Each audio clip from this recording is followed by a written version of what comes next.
Setembro é o mês da prevenção ao suicídio. Uma das doenças que podem levar a isso é a depressão.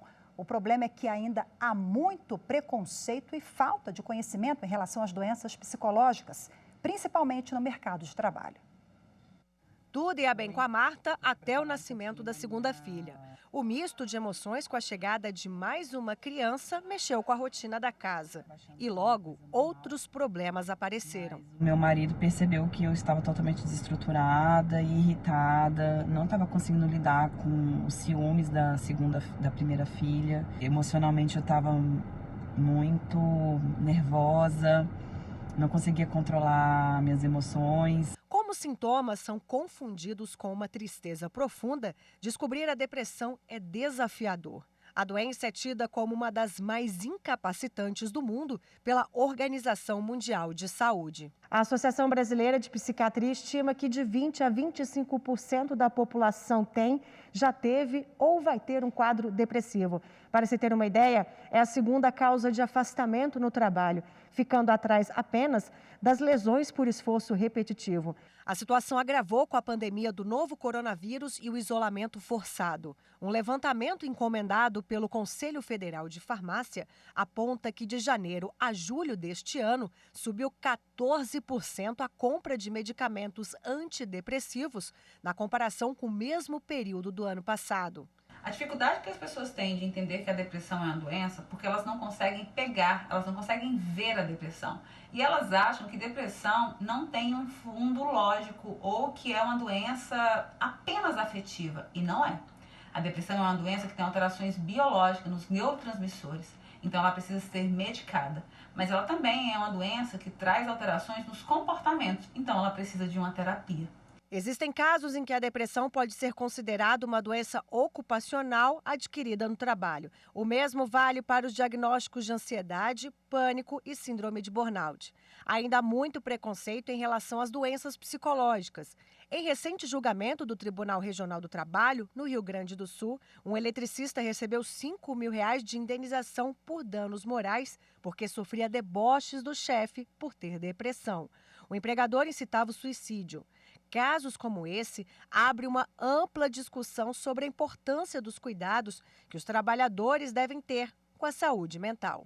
E o que acontece é que dentro do ambiente de trabalho, a forma como as pessoas lidam com uma pessoa com um transtorno mental, incluindo a depressão, faz com que esse processo acelere ou ele seja induzido para tratamento. Caso o trabalhador venha a expressar sinais de adoecimento, é importante que seja identificado dentro do setor de saúde da instituição e que seja oferecida a possibilidade de licença médica desse trabalhador pelo período necessário para a sua recuperação.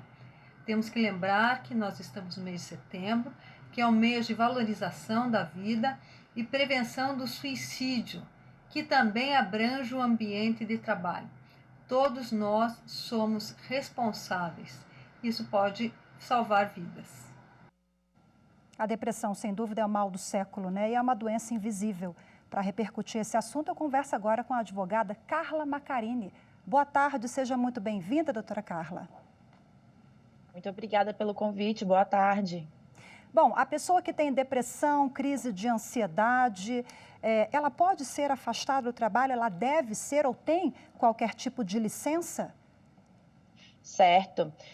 As empresas, elas não são obrigadas a aceitar esse afastamento se a causa ela não for relacionada ao trabalho, né? Então, é por isso que a gente tem que deixar aqui claro que, para a gente falar em direito do trabalhador, em direito do empregado, a gente tem que saber se a causa principal ou a causa concorrente da doença, ela tem a origem no trabalho. Mas aí, como é uma doença invisível, que eu falei aqui no início, né? Como comprovar que a doença foi ali, tem relação com o dia a dia no trabalho? Certo. Pensando no lado jurídico, numa ação, né, num procedimento, geralmente o juiz vai indicar que faça uma perícia médica, para que o médico possa constatar de onde veio de onde surgiu a depressão, qual foi o gatilho, se esse gatilho veio do trabalho, da exposição de algum fator ali do trabalho, se foi a relação com os colegas, o que gerou aquela angústia. Agora, qual que é a diferença, doutora, em relação à doença ocupacional e à doença no trabalho? A senhora já adiantou aqui um pouquinho, mas para a gente aprofundar essa questão. Certo. A doença ocupacional, ela está relacionada ao trabalho em si. São as mais comuns, por exemplo, LER, hérnia, né? Então, o trabalho, ele está ali mais relacionado mesmo às funções que você faz. A doença do trabalho são condições especiais daquele ambiente. Ou seja, você trabalha num lugar onde tem um ruído muito alto, você acaba perdendo um pouco da audição. Isso seria uma doença do trabalho. Tem que fazer essa distinção. A gente fala muito aqui sobre a síndrome de burnout, né? A síndrome de burnout, ela é considerada uma doença ocupacional, tá? Ela é intrinsecamente ligada ao meio ambiente de trabalho, às condições do labor. Então, ela é considerada equivalente a um acidente de trabalho.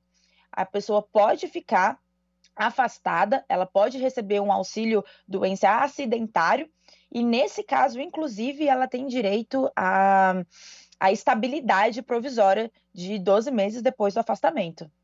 Agora, caso haja uma recomendação médica, a empresa ela é obrigada a se adequar, como reduzir a jornada de trabalho desse funcionário, oferecer condições especiais?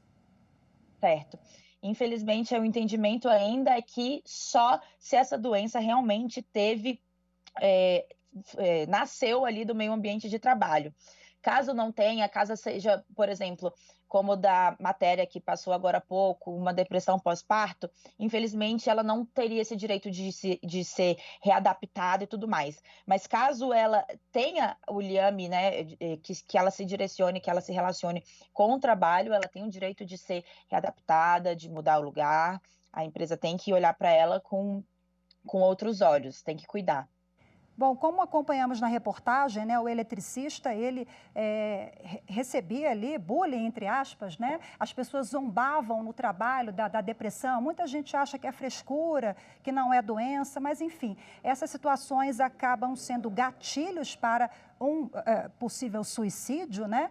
E essa pessoa, ela pode, inclusive, ganhar a indenização por danos morais, processar o chefe, o colega ou a empresa? Com certeza, né? Nós temos que primeiro fazer a distinção, como eu fiz no começo. O ambiente de trabalho ele não precisa ser a fonte principal, ela pode concorrer. Então, uma pessoa que já tem depressão, ela já tá fragilizada, ela já sofre daquilo, ela ainda é alvo de chacota no trabalho, alvo de piada entre os amigos, isso com certeza gera o dever da empresa de indenizar o empregado por aquela situação, porque você coloca a pessoa, o trabalhador, em risco de vida, né? A gente sabe que a depressão, ela é uma as pessoas que geralmente cometem o suicídio, elas têm depressão e tudo mais, e o ambiente de trabalho, ele é fundamental a grande maioria desses casos, a gente vê, infelizmente, que a angústia realmente veio do trabalho. Doutora Carla Maccarini, muito obrigada pelos esclarecimentos. Uma boa tarde mais uma vez. Boa tarde.